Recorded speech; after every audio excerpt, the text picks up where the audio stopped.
Namaste, everybody, and welcome to another Astrobite session. And today I'm going to discuss about an important topic related to Abhijit Nakshatra and Abhijit Muhurta.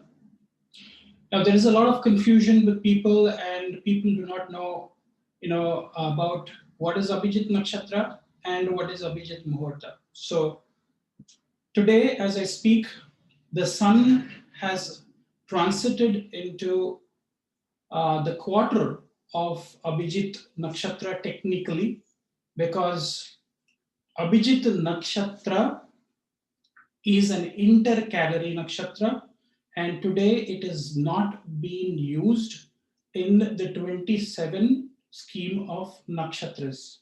But in the 28 scheme of nakshatras, Abhijit Nakshatra is also included, and it is generally used during Prashna Shastra and also during Muhurat, which means trying to find the best time. And in Muhurat Shastra, Abhijit Nakshatra and Abhijit Muhurta is being incorporated.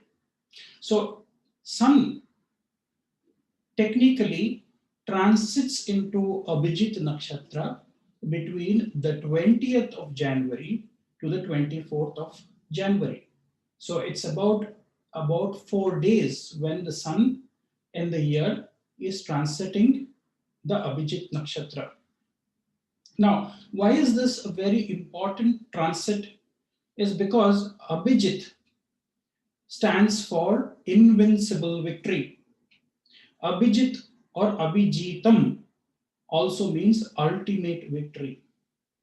It also means superior success or what is complete and conclusive victory.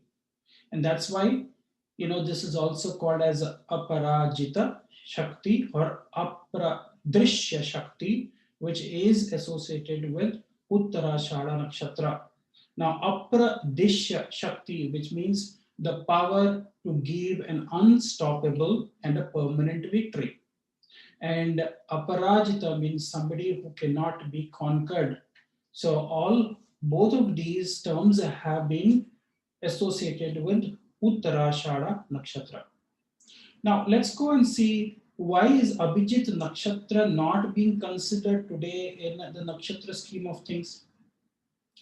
Firstly, we need to know about the Abhijit Nakshatra falls in the northernmost part from the ecliptic. Now, ecliptic means it is the path of the sun. And from the path of the sun, this nakshatra is posited 62 degrees declination north from the ecliptic. So likewise, the southernmost star that you can see amongst the 27 nakshatras or 28 scheme of nakshatras is Ardra Nakshatra, which is Betelgeuse. Okay, Betelgeuse or Betelgeuse is about 16 degrees declination south from the ecliptic. So usually you see the moon only transits in a band of about 3 to 5 or 5.5 degrees from the ecliptic. So the moon never leaves this declination on both the north or the southern side of the ecliptic, which is the path of the sun. So firstly, Abhijit is a nakshatra which is the farthest most from the ecliptic, and the moon even doesn't come anywhere close to it, because the band is around 3 degrees to about 5.5, 6 degrees is where from the ecliptic on either side, whether it's north or the south, is where the moon transits. That's the first point. The second point, the inclusion of Abhijit was to cover up a balance that you see in the sidereal orbital period. The sidereal orbital period of the moon takes about 27.323 days.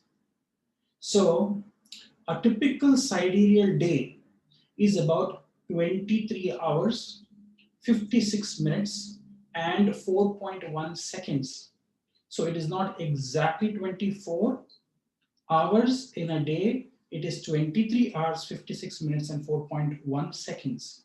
So the balance is always is about 0.323 days, which equates to 7 hours and 38 minutes of the sidereal day. So this is what is the balance that has been added, and that is why Abhijit was included, and Abhijit Nakshatra spans from the zodiacal span, it spans about 4 degrees, 14 minutes, and 13 seconds of the arc. And that would be the stellar region from the sidereal zodiac of Abhijit corresponds to 6 degrees and 40 minutes of Capricorn to 10 degrees 54 minutes and 13 seconds of Capricorn. So it corresponds with the fourth pada, the fourth quarter or the fourth quadrant of Uttarashada Nakshatra, and it extends, a small portion of Shravana, and that small portion corresponds with 1/15 part of Shravana Nakshatra. So that's about 54 minutes that you can see that is corresponding with this nakshatra. So 10 degrees, 54 minutes, 13 seconds of Capricorn is where from 6 degrees 40 it would extend. Now, there are three determinant stars which comprise the Abhijit Nakshatra. And this is the Alpha, the Zeta, and the Epsilon Lyra or Lyrae. That's the constellation. The constellation of Lyra or Lyrae is what is corresponding with Abhijit Nakshatra. But amongst these three stars, the brightest star is in the constellation of Lyra is Vega. Vega is Alpha Lyrae or Alpha Lyra. So it is the brightest northern star in the constellation of Lyra.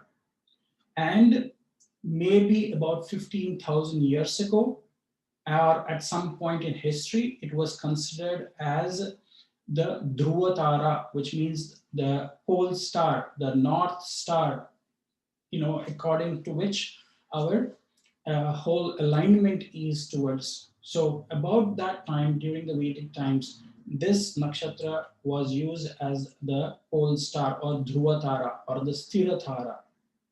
So that's why it has been given a lot of importance by even Lord Sri Krishna in Bhagavad Gita. He claims that amongst all the stars, I'm Abhijit. So it is that part of the celestial firmament that when Indra and all the Devatas were able to achieve their final or their lasting victory that came over the Asuras. So that is why you can see that Abhijit Nakshatra has been given a lot of importance, even in the Shastras, even in the different scriptures that we see. So, interestingly, let's look at a perspective of Abhijit Nakshatra. As we know, Abhijit Nakshatra falls in between Uttarashada Nakshatra and Shravana Nakshatra. So, the fourth quadrant and some part, very little part of Shravana Nakshatra coincides with Abhijit Nakshatra. Now, Uttarashada in the Vimshotri Dasha system, we know that it is corresponded with the planet or associated with the planet Sun. So Sun is the ruler in the Vimshotri Dasha scheme. And in the same Vimshotri Dasha scheme, Shravana Nakshatra is ruled by the moon. So you can see that this Abhijit Nakshatra, which we call as the intercalary Nakshatra, coincides or falls in between a sun's nakshatra, which is Uttarashada, and the moon's nakshatra, which is Shravana. So this intercalary nakshatra, in many texts you would find that they also consider, because a large part of Abhijit Nakshatra falls in Uttarashada Nakshatra, which is about 3 degrees 20 minutes. That's why this nakshatra is said to be under the rulership of the sun as a planet. But when we go in to understand this in the Greeks said this nakshatra to be associated with Hercules. Now, if you can really think about this, Hercules, if you derive this, it can also be derived as Harikulesha or Hercules or Harikulesha. Harikulesha means somebody who is from the lineage of Hari, which is Vishnu. So that this celestial constellation, might have some connection with, with Hari, and that is why this nakshatra has been commonly used to be associated with, chanting of Vishnu's Gayatri mantra. Okay, I'll come to that when I discuss about the Abhijit Muhurtam. So Hercules, as I said, might have some connection, and that's why the Greeks called this nakshatra as, Hercules, okay, which gives you, ultimate victory. But this nakshatra, Abhijit, is said to be given to the Lord or the tutelary archetype who has the domain of Abhijit is Vidhata. Vidhata is another name for Brahma. So Brahma is technically the ruler, or the abode of Abhijit belongs to Vidhata or Brahma. Then also what you see here with Abhijit is, I'll give you a couple of more tips about Abhijit. Abhijit nakshatra is said to be a Shipra and a Lagu nakshatra. Now what does Shipra mean? Shipra means swift, dynamic, movable, ephemeral, mobile, or agile. And Lagu means light, you know, and tender. So light is Laghu. Laghu is light. So that's why this nakshatra is very good for commencing new things in life. Even though we do not use this in today's times, Abhijit was also said to be a nakshatra which belongs to Vanik Varga. Vanik Varga means it belongs to a caste called as Vaishyas. Usually it is the trading and the merchant community. In today's times, we're talking about a capitalistic world, so this has to be with the business people and the businessmen. And today we know we also had the coronation of the the president of United States of America. It is not a surprise that you see that whenever oath taking happens, they say oath taking is very auspicious when it is done on Abhijit Muhurta, or when the sun is transiting in Abhijit Nakshatra. So if you look at the US, United States of America, all their presidents have their swearing in or oath taking ceremony or their inauguration ceremony will coincide between these dates when the sun is transiting into Abhijit Nakshatra. The Sapta Rishi who is associated with this nakshatra is Marichi Rishi, and Marichi has the domain over all the beings which are, or all the devatas which were called as Adityas. So he is the forefather, he is the father of Kashyapa Rishi. Kashyapa is the the father of all the Adityas through Aditi. So that's why Marichi has a very strong hold over all the devatas, and that's why this amongst the Saptarishis, the seven great sages, Marichi is associated with Abhijit Nakshatra. And amongst the Purushartha, okay, or the Chatur Varna, what we say, Abhijit Nakshatra falls under a Kama. It is a Kama Nakshatra.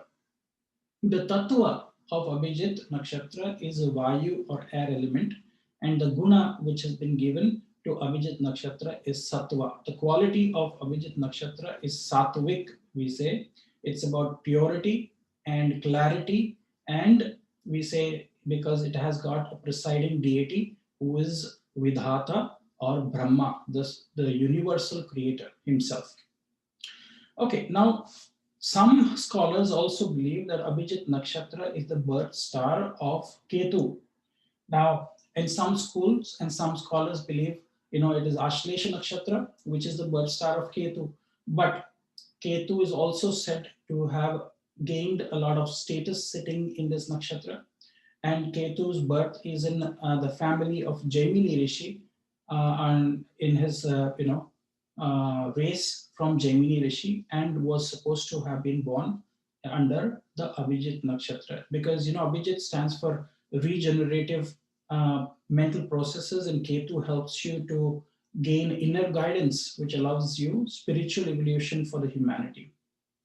And let us not forget that Ketu also gets Digbala in the natural 10th house. So if you know that Sun, Ketu, and Mars find their Digbala, which means their directional strength in the 10th house. And Capricorn naturally is the 10th house of the natural zodiac. And you can also say, you know, Ketu also becomes a Badaka for Capricorn because it is the co-lord of Scorpio. Anyway, let's go to another concept now of Abhijit Muhurta. So there is a difference between Abhijit Nakshatra and Abhijit Muhurta.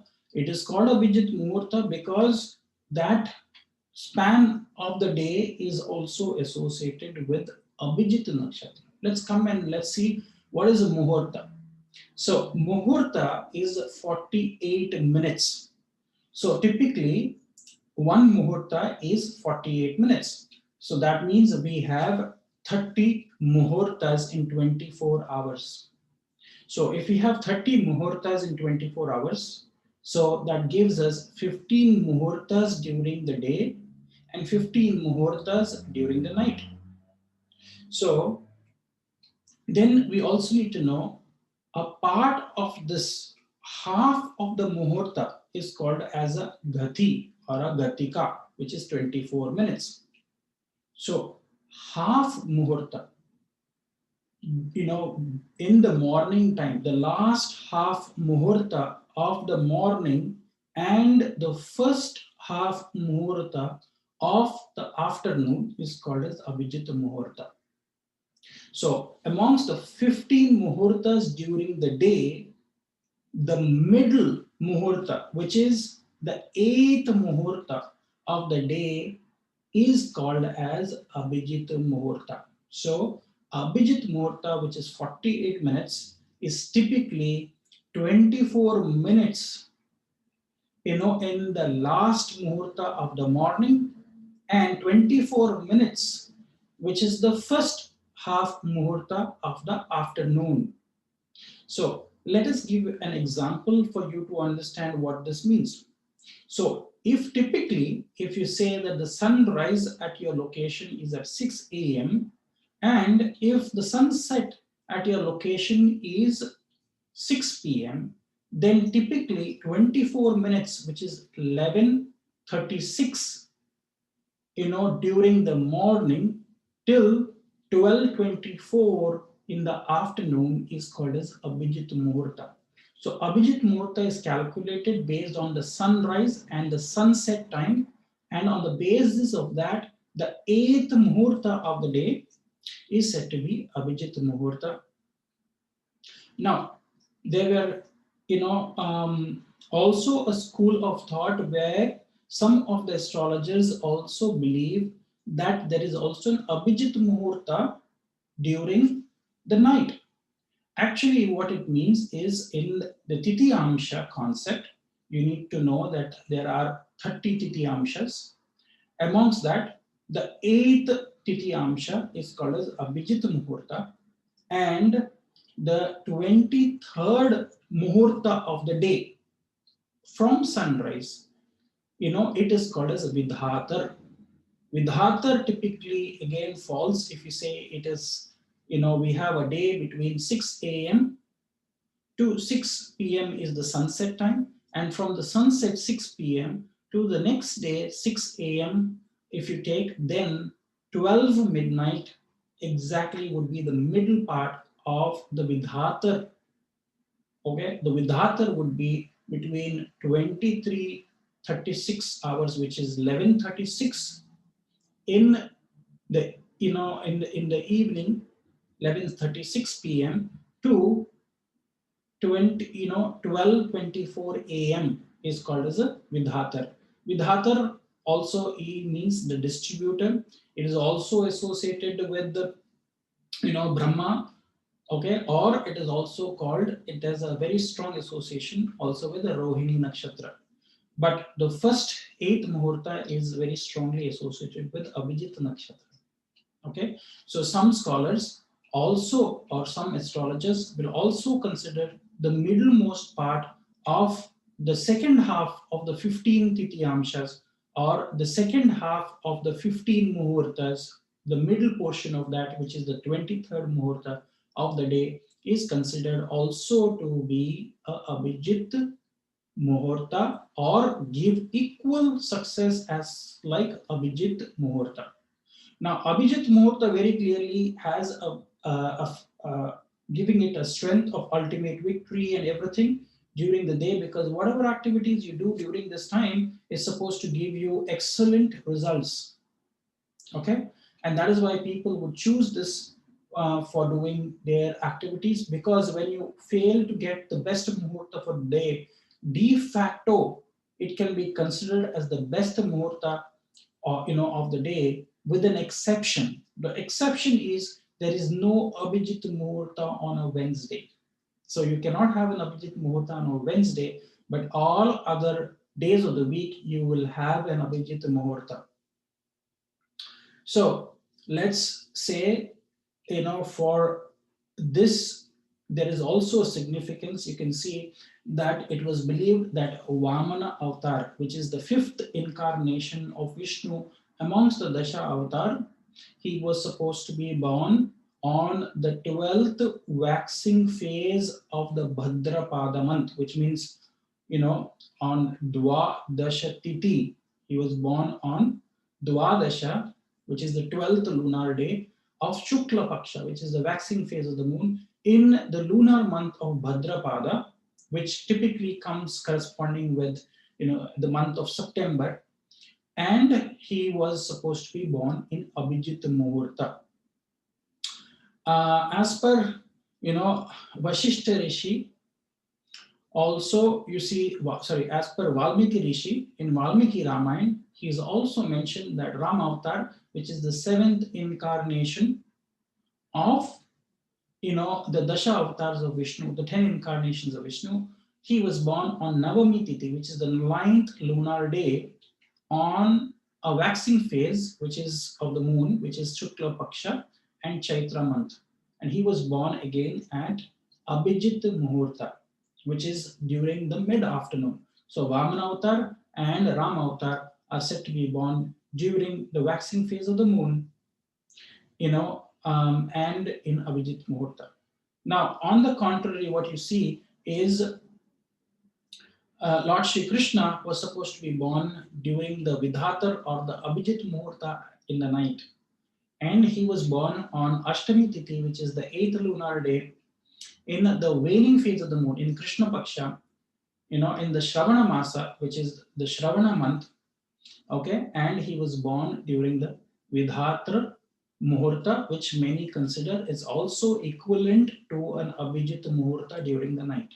So we know that Lord Shri Krishna was a Chandravamshi, he is from the lunar dynasty, and Lord Shri Ram was from the Raghukul, which means, he is in the lineage of Ishwaku, the dynasty of Ishwaku, which were all about the solar dynasty. So Lord Sri Ram born in solar dynasty during Abhijit Muhurta, that is in the day, and Lord Sri Krishna from the Chandra dynasty, which is the lunar dynasty, Chandravamshi, born during the midnight, in the waning phase of the moon.